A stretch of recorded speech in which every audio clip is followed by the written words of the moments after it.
سوچ اور فہم نہیں رکھتا اور نہ ہی اسے زمانے کے گرم و سرد کا علم ہوتا ہے، اچھے برے کا علم ہوتا ہے۔ اگر صبح سویرے آنکھ نہ کھلتی تو مسجد کا ملا سخت غصے میں آ جاتا اور لات رسید کر کے اور دھکے دے کر انہیں اٹھنے کے لیے کہتا۔ مولوی نذیر احمد لڑھکتے چلے جاتے، اس طرح صف بھی بچھ جاتی اور آپ جاگ بھی جاتے۔ مولوی صاحب نے اپنے بچپن میں بہت مصائب اور پریشانیاں دیکھیں۔ اس کے بعد اگلا پیراگراف جو ہے وہ ہے مولوی نذیر احمد بڑے غیور آدمی تھے، سسرال والے خاصے مرفہ الحال تھے۔ اور یہ ختم ہو رہا ہے یہ پیراگراف جو ہے کہ ان کے گھر میں صرف ایک ٹوٹی ہوئی جوتی تھی، کبھی بیوی ان لیتروں کو ہلگا لیتی تو کبھی میاں۔ اس میں بھی وہی کہ جو شروع میں آ چکا ہے اس کو آپ سیاق و سباق کے طور پہ استعمال کریں گی اور کچھ تھوڑا سا لاسٹ اینڈ والا حصہ جو ہے اس کو اور تشریح کی طرف دیکھتے ہیں۔ ہم تشریح کی طرف چلتے ہیں تو اس میں مصنف جو ہے وہ کہتے ہیں کہ مولوی نذیر احمد بڑے غیور آدمی تھے۔ مولوی نذیر احمد بہت غیرت مند اور خوددار انسان تھے۔ آپ نے اپنا بچپن انتہائی غربت اور قسم پرسی میں گزارا اور اب بہت سے مصائب و مشکلات کا سامنا کرنا پڑا۔ اس کے باوجود بھی آپ نے عمر بھر بہت صبر، خودداری اور پروقار زندگی گزاری۔ کبھی کسی کے آگے ہاتھ نہیں پھیلایا، کسی سے کچھ نہیں مانگا۔ سسرال والے خاصے مرفہ الحال تھے، مگر انہوں نے اسے گوارا نہ کیا کہ سسرال والوں کے ٹکڑوں پر پڑے رہیں۔ مرفہ الحال ہونا، مضبوط اور اچھی صورتحال میں ہونا، خوشحال ہونا۔ آپ کے سسرال والے مالی طور پر بہت مضبوط اور خوشحال تھے، لیکن آپ نے یہ گوارا نہ کیا کہ سسرال والوں پر بوجھ بنے، ان کے ٹکڑوں پر پڑے رہیں، یعنی ان کا کمایا ہوا کھائیں۔ جب ان کی شادی ہوئی تو غالباً 15 روپے کے ملازم تھے، اسی میں الگ ایک کنڈلا لے کر رہتے تھے۔ جب مولوی صاحب کی شادی ہوئی تو آپ کی تنخواہ صرف 15 روپے ماہوار تھی۔ اسی معمولی سی تنخواہ میں آپ ایک چھوٹے اور خستہ حال جھونپڑا نما مکان میں رہتے تھے۔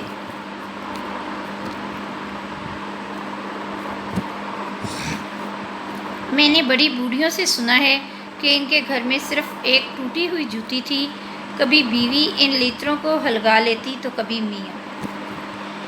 غربت اور تنگی کا یہ عالم تھا کہ گھر میں صرف ایک ہی ٹوٹی جوتی تھی۔ مولوی صاحب جب گھر میں ہوتے تو وہ جوتی ان کی بیوی پہن لیتی اور جب گھر سے باہر جاتے تو خود پہن لیتی۔ اتنے مصائب اور مشکلات مولوی صاحب نے برداشت کی، لیکن خودداری اور صبر کا دامن ہاتھ سے نہ چھوڑا۔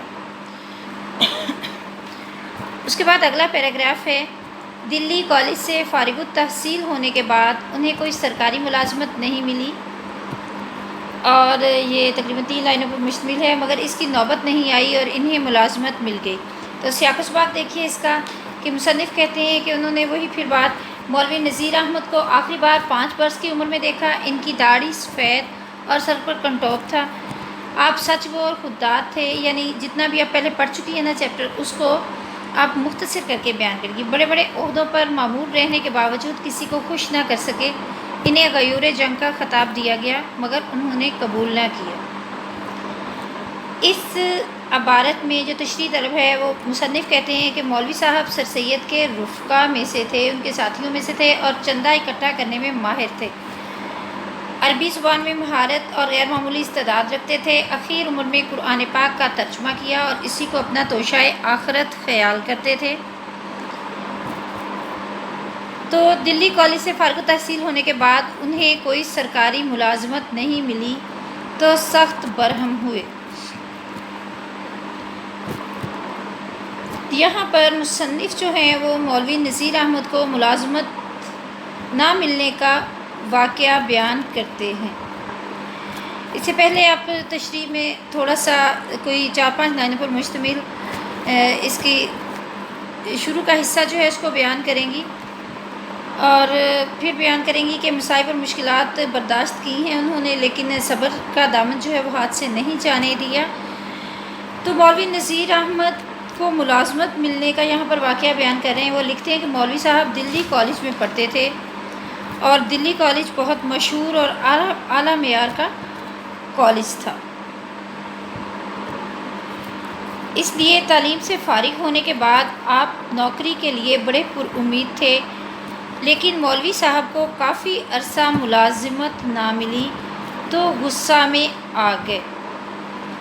پرنسپل سے جا کر ایک دن بولے، مجھے سرکاری ملازمت نہیں دی گئی تو اپلوں کی ڈنڈی کھولوں گا۔ اور ایک دن کالج چلے گئے، وہاں جا کر پرنسپل صاحب کو کہنے لگے کہ اگر مجھے سرکاری نوکری نہ ملی تو میں اپلے بیچنے کی ٹال یعنی دکان کھول لوں گا۔ اور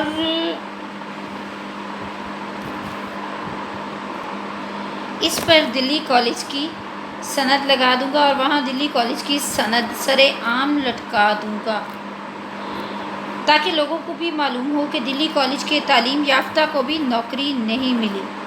مگر اس کی نوبت نہیں آئی اور انہیں جلد ہی ملازمت مل گئی، مگر قدرت نے ان کی سن لی اور اپلوں کی دکان کھولنے کی نوبت اور وقت نہیں آیا اور انہیں سرکاری ملازمت مل گئی۔ جی، اس کے بعد اگلا پیراگراف جو ہے وہ ہے سر سید احمد خان عمر میں مولوی نذیر احمد سے 20-22 سال بڑے تھے اور عوام کے علاوہ انگریزی حکام میں بھی بہت معزز تھے۔ یہاں سے شروع ہو کر سر سید اس خلوص سے بے حد متاثر ہوئے۔ سر سید احمد خان کے لیے مولوی نذیر احمد کی کیا خدمات تھیں، تقریباً اسی سلسلے میں یہ پیراگراف ہے۔ تو سب سے پہلے کہتے ہیں کہ سر سید احمد خان عمر میں مولوی نذیر احمد سے 20-22 سال بڑے تھے۔ اب میرا خیال ہے سیاق و سباق میں آپ کو تھوڑی سی آسانی ہوگی جتنا میں نے آپ کو پہلے بتایا ہے، تو لہٰذا ہم ان کی تشریح کرتے ہیں کہ وقت کی بھی تھوڑی کمی ہے، اور آپ کو پتہ ہے کہ اردو جو ہے وہ ایک لینتھی اور ایسا مضمون ہے کہ جس کے لیے زیادہ وقت درکار ہوتا ہے۔ تو کہتے ہیں سر سید احمد خان عمر میں مولوی نذیر احمد سے 20-22 سال بڑے تھے اور عوام کے علاوہ انگریزی حکام میں بھی بہت معزز تھے۔ سر سید احمد خان کی عمر مولوی نذیر احمد سے زیادہ تھی اور ان سے قریب 20-22 سال بڑے تھے۔ وہ عام لوگوں میں تو مقبول ہوئے، انگریز حاکموں کی نظر میں بھی سر سید کی خاصی عزت تھی۔ مولوی نذیر احمد بھی ان کی بڑی عزت کرتے اور دامے درمے قدمے سخنے ان کی مدد کرتے۔ مولوی نذیر احمد بھی سر سید احمد خان کی بڑی عزت کرتے تھے، وہ ہر لحاظ سے سر سید کی مدد کرتے، بات چیت کے ذریعے، روپے پیسے کے ذریعے، تقریر کے ذریعے اور عام زندگی کے معاملات میں سر سید کی طرفداری کرتے تھے۔ ایک دفعہ علی گڑھ کالج میں ایک ہندو محاسب نے لاکھوں روپے کا غبن کیا اور کالج جاری رکھنا محال ہو گیا۔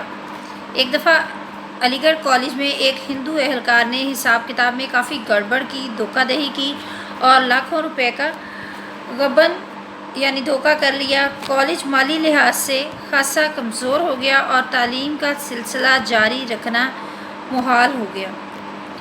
اس خبر کو سن کر مولوی نذیر احمد دلی سے علی گڑھ پہنچے اور ہر طرح کی ڈھارس بند آئی۔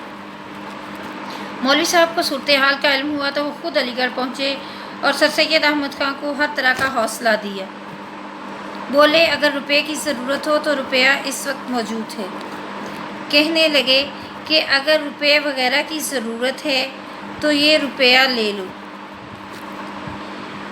میرے پاس جتنی رقم ہے میں اسے دینے سے گریز نہ کروں گا، اور بھی دوں گا، اور اگر خدمت کی ضرورت ہے تو میں حاضر ہوں۔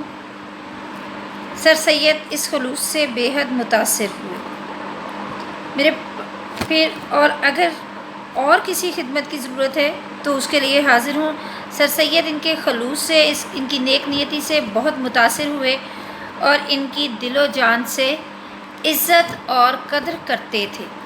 اس کے بعد دیکھیے یہ لاسٹ پیراگراف ہے جو اس میں سے مجھے کچھ ایسا لگا کہ جو آپ کو امپورٹنٹ پیراگرافس میں شامل ہے، تو اس کو بھی آپ ایک دفعہ دیکھ لیں۔ اس سے ویری نیکسٹ ہے پیراگراف، مولوی نذیر احمد علی گڑھ کالج کے لیے چندہ آگاہنے کے سلسلے میں بہت کارآمد آدمی تھے، اور یہاں سے لے کے یہ ہے جب چاہا انہیں ہنسا دیا، جب چاہا ان کی جیبیں خالی کرا لیں اور عورتوں کے زیور تک اتروا لیا کرتے تھے۔ تو اس کی بھی تشریح دیکھیں، مولوی نذیر احمد علی گڑھ کالج کے لیے چندہ آگاہنے کے سلسلے میں بہت کارآمد آدمی تھے۔ یہاں پر وہی بات جو پہلے ہم کر چکے ہیں کہ ایک دفعہ علی گڑھ کالج میں ہندو اہلکار نے حساب کتاب میں گڑبڑ کی اور لاکھوں روپے کا غبن کر لیا، یعنی اس سے پہلا پیراگراف جو ہے اس کو اب مختصراً بیان کریں گی۔ کالج مالی لحاظ سے خاصا کمزور ہو گیا اور تعلیم کا سلسلہ جاری رکھنا محال ہو گیا، اور اس میں انہوں نے کہا ہے کہ مولوی صاحب جو ہیں وہ چندہ آگاہنے کے لیے بہت کارآمد آدمی تھے، یعنی چندہ اکٹھا کرنے کے لیے انہوں نے بہت زیادہ کوشش کی۔ وہ بہت بڑے مقرر تھے، تقریر کرنے والے تھے، اسی خصوصیت کی وجہ سے آپ علی گڑھ کے لیے چندہ اکٹھا کرنے میں بہت معاون و مددگار اور مفید انسان تھے۔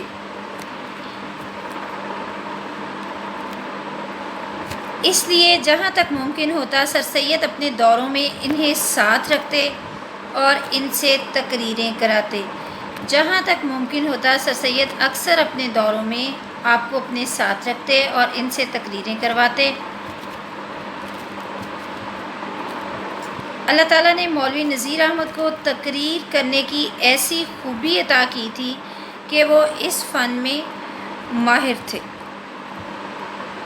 یعنی یہی کہ نذیر احمد کی قوت تقریر کے متعلق کہا جاتا ہے کہ انگلستان کا مشہور مقرر برق بھی ان سے زیادہ مؤثر تقریر نہیں کر سکتا۔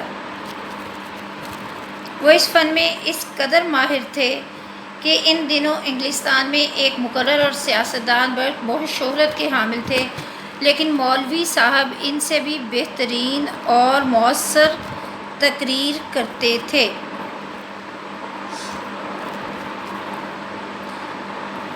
اگلے وقتوں کے لوگ جنہوں نے مولوی صاحب کے لیکچر سنے ہیں کہتے ہیں کہ یا تو ہم نے ڈپٹی صاحب کو دیکھا یا اب اخیر میں بہادر یار جنگ مرحوم کو دیکھا کہ وہ سامعین پر جادو سا کار کر دیتے اور جو کام ان سے چاہتے لے لیتے، جب چاہا انہیں ہنسا دیا، جب چاہا ان کی جیبیں خالی کرا لی اور عورتوں کے زیور تک اتروا لیا کرتے تھے۔ تو یہاں پر مولوی نذیر احمد جو ہے وہ کہتے ہیں شاہد احمد دہلوی کہتے ہیں کہ اب بھی پرانے وقتوں میں وہ لوگ جنہوں نے مولوی نذیر احمد کی تقریریں سنی ہیں ان کا کہنا ہے کہ ہم نے نذیر احمد کو دیکھا ہے اور اب آخر میں مسلم لیگی رہنما بہادر یار جنگ کو، کہ یہ لوگوں پر، سامعین پر، سامنے بیٹھنے والوں پر جادو سا کر دیتے، ایک سحر کر دیتے اور جو کام چاہتے ان سے لے لیتے، جب چاہا انہیں ہنسا دیا اور جب چاہا ان کی جیبیں نوٹوں سے خالی کروا دی۔ خواتین تک ان کے تقریر سے متاثر ہو کر اپنے زیور ان کے حوالے کر دیتی۔ اتنی پر اثر تھی ان کی تقاریر اور اتنی سحر انگیز جادوئی اثر تھا ان کی تقاریر میں۔ تو طالبات یہاں تک ہم نے دیکھا کہ سب سے پہلے چیپٹر کی ریڈنگ کی اور کوشش یہ رہی کہ آپ کو اس کو سمجھ سکیں، اس کے بعد اس کی ایکسرسائز ہوئی، سوالات ہوئے، سوالات کے بعد ہم آہستہ آہستہ خلاصہ کی طرف گئے۔ خلاصہ کے بعد سیاق و سباق کے حوالے سے چند ایک پیراگرافس دیکھے جو کہ اس میں اہم تھے اور قابل تشریح تھے۔ مجھے امید ہے کہ آپ کو بہت حد تک آپ سمجھ چکی ہوں گی، جان چکی ہوں گی، اور اس کے بعد نیکسٹ لیکچر تک کے لیے اللہ حافظ۔ اللہ تعالیٰ ہم سب کا حامی و ناصر۔